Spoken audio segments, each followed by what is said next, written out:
Hello everyone, সবাই কেমন আছেন? আশা করি সবাই খুব ভালো আছেন আর আপনাদের ভালোবাসায় আমরাও বেশ ভালোই আছি। আমার আরও একটা নতুন ব্লগে আপনাদের স্বাগত জানাই। আপনারা কে কোথা থেকে আমার ব্লগটা দেখছেন অবশ্যই কমেন্টে জানাবেন। সকাল সকাল আমি বাড়ির সমস্ত কাজ সেরে রেডি হয়ে গেছি আর এখন উঠে পড়েছি অটোতে, যাব একটু কেনাকাটা করতে। তো আমাদের আজকে একটা জায়গায় নিমন্ত্রণ রয়েছে, আমাদের বাড়ি থেকে খুব বেশি দূরে নয়, আমাদের বাড়ির সামনেই একদমই। তো একটা ছোট্ট বাচ্চার মুখে প্রসাদ রয়েছে, তাই জন্য আমি চলে এসেছি বসিরহাট পুরাতন বাজার কুণ্ডু বসনালয়। আমি এখান থেকেই বাসনপত্র নিই, যেটা যা দরকার হয়। তো এখান থেকে আমি দুটো আইটেম নিয়েছিলাম, একটা স্টিলের সেট আর একটা কাঁসার থালা নিয়েছিলাম। তো এখানে কাকু সব কিছু প্যাক করে দিচ্ছে। প্যাক করে নেওয়ার পরে আমি যাব আরও কয়েকটা জিনিস কেনাকাটা করার রয়েছে, সেগুলো কিনতে। গিফটটা প্যাকিং করে দেওয়ার পর আমার হাতে দিল আর আমি নিয়েই জাস্ট বেরোচ্ছিলাম। বেরোতে না বেরোতেই একটা জিনিস দেখে থমকে গেলাম, এই যে গোপালটা দেখে যেন চোখই সরানো যাচ্ছে না। আমি দাঁড়িয়ে পড়েছিলাম, গোপালটাকে হাতেও নিলাম। দেখতে কি ভালো লাগছে না? সত্যি কথা বলতে আমার খুব ইচ্ছা করে গোপাল নিতে, কিন্তু আমার ছেলেটা অনেকটাই ছোট, তারপরে সংসারে যাবতীয় কাজ রয়েছে, সবটা সামলে আমি হয়তো গোপাল সামলে উঠতে পারবো না। সেজন্য আমি সেই চেষ্টাটা করছি না এখন। তবে হ্যাঁ, অবশ্যই আমি গোপাল নেব ছেলেটা একটু বড় হলে, মানে কাজের চাপটা একটু কমলে। শখে পড়ে হয়তো আমি গোপাল নিলাম, তার চারবেলা হয়তো সেবা দিতে পারবো না বা তাকে দেখাশোনা করতে পারবো না। একটা বাচ্চার মতো খেয়াল রাখতে হয় গোপাল সোনাকে। তো সেজন্য আমি সব কিছু চিন্তা করে এখন নিতে পারছি না গোপাল। তবে হ্যাঁ, আমার বিগ্রহ রয়েছে সিংহাসনে, গোপালের বিগ্রহ, সেটাতে আমি প্রত্যেক দিন পুজো করি, ভক্তি ভরে গোপালকে ডাকি। আর আমি জন্মাষ্টমী ব্রত করি, সেই সঙ্গে একাদশীও করি।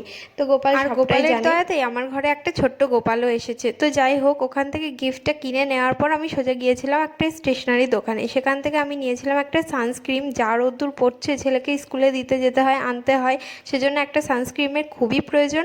আর সেই সঙ্গে একটা হেয়ার অয়েল নিয়েছিলাম, যেটা ক্লিয়ার হেয়ার অয়েল। এই হেয়ার অয়েলটা সব জায়গায় অ্যাভেলেবেল থাকে না, শুধুমাত্র ওই দোকানটাতেই অ্যাভেলেবেল থাকে। তো ওই হেয়ার অয়েলটা আমি মাখি না, মা মাখে, তো মায়ের জন্য ওখান থেকে নিয়ে নিলাম।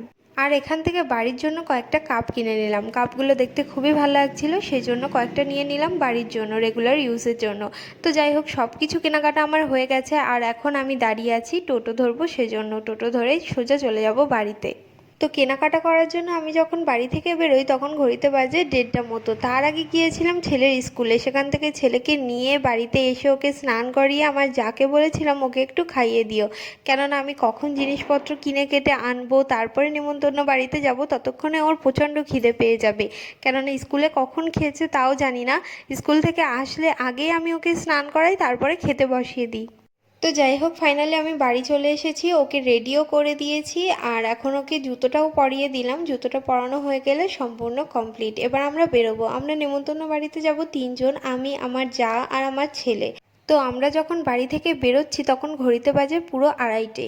তো অনেকটাই বেলা হয়ে গেছে, সেজন্য আমি নিজেও রেডি হওয়ার টাইম পাইনি। যে ড্রেসটা পরেছিলাম সেই ড্রেসটা পরেই চলে গিয়েছিলাম, যদিও বাড়ির সামনে ছিল, বাড়ি থেকে খুব বেশি দূরে নয়, কাছাকাছি, সেজন্য। আর চেনা পাওনের কি আর পইতে লাগে বলো। তবে এটা ভেবো না যে আমি সাজগোজ করতে ভালোবাসি না, আমি সাজগোজ করতে খুবই ভালোবাসি, কিন্তু বিশ্বাস করো আমার হাতে একদমই টাইম ছিল না। আমরা যখন নেমন্তন্ন বাড়ি যাচ্ছি তখন ঘড়িতে এমনিতেই 2:30 বেজে গেছে। আর 2:30-3টের সময় কেউ নেমন্তন্ন বাড়িতে যায় বলো? এমনিতেই খুব বাজে লাগছিল। তো কি আর করব বলো, ছেলেকে স্কুল থেকে আনা, তারপরে আবার কেনাকাটা করতে যাওয়া, সব কিছু মিলিয়ে আমার অনেকটাই দেরি হয়ে গেছিলো। তো অতটাও অসুবিধা হয়নি, যেহেতু বাড়ির সামনে ছিল। প্রথমে এসেই ছেলে একটু হুড়োহুড়ি করে নিল বাকি বাচ্চাদের সঙ্গে, আর আমি এসে একটু পুচকুটাকে কোলে নিলাম, তারপরে এখন বসে গিয়েছি খেতে। তো আজকে মেনুতে ছিল মাছের মাথা দিয়ে ডাল, আলু ভাজা, চিকেন, চাটনি, পাঁপড়, মিষ্টি, পায়েস। তো সিম্পলের মধ্যে খুব সুন্দর আয়োজন ছিল, প্রত্যেকটা খাবার খুব টেস্টি ছিল, ঘরোয়াভাবে রান্না করা প্রত্যেকটা খাবার খুবই সুন্দর ছিল। তো যাই হোক, আমাদের খাওয়া দাওয়া হয়ে গেছে, সবার সঙ্গে দেখা করে এখন চলে যাচ্ছি বাড়ির উদ্দেশ্যে।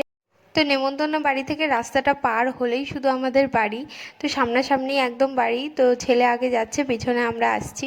তো যাই হোক, বাড়ি এসে ঘুমিয়ে পড়েছিলাম। তারপরে সন্ধেবেলা একটা বাড়িতে নেমন্তন্ন ছিল লক্ষ্মীনারায়ণ পুজোর। তো মা গিয়েছিল, আমরা যেতে পারিনি, মানে ঘরের কাজ করতে করতে সন্ধে হয়ে গেছে, তারপর মা প্রসাদ নিয়ে চলে এসেছে, সেজন্য আর যাওয়া হয়নি। যেহেতু আমরা যেতে পারিনি সেজন্য আমাদের প্রসাদটা পাঠিয়ে দিয়েছিল, মা প্রসাদ খেয়ে এসেছিল আর আমাদের জন্য নিয়ে এসেছিল, সেটাই এখন খাচ্ছি সবাই মিলে। তো আজকের ব্লগটা এই পর্যন্তই। ভিডিওটা তোমাদের কেমন লাগলো অবশ্যই কমেন্টে জানাতে ভুলো না। সবাই খুব ভালো থেকো, সুস্থ থেকো। দেখা হচ্ছে অন্য কোনো ভিডিওর সঙ্গে। আর ভিডিওটা যদি ভালো লাগে অবশ্যই একটা লাইক, কমেন্ট আর একটা শেয়ার করতে ভুলো না।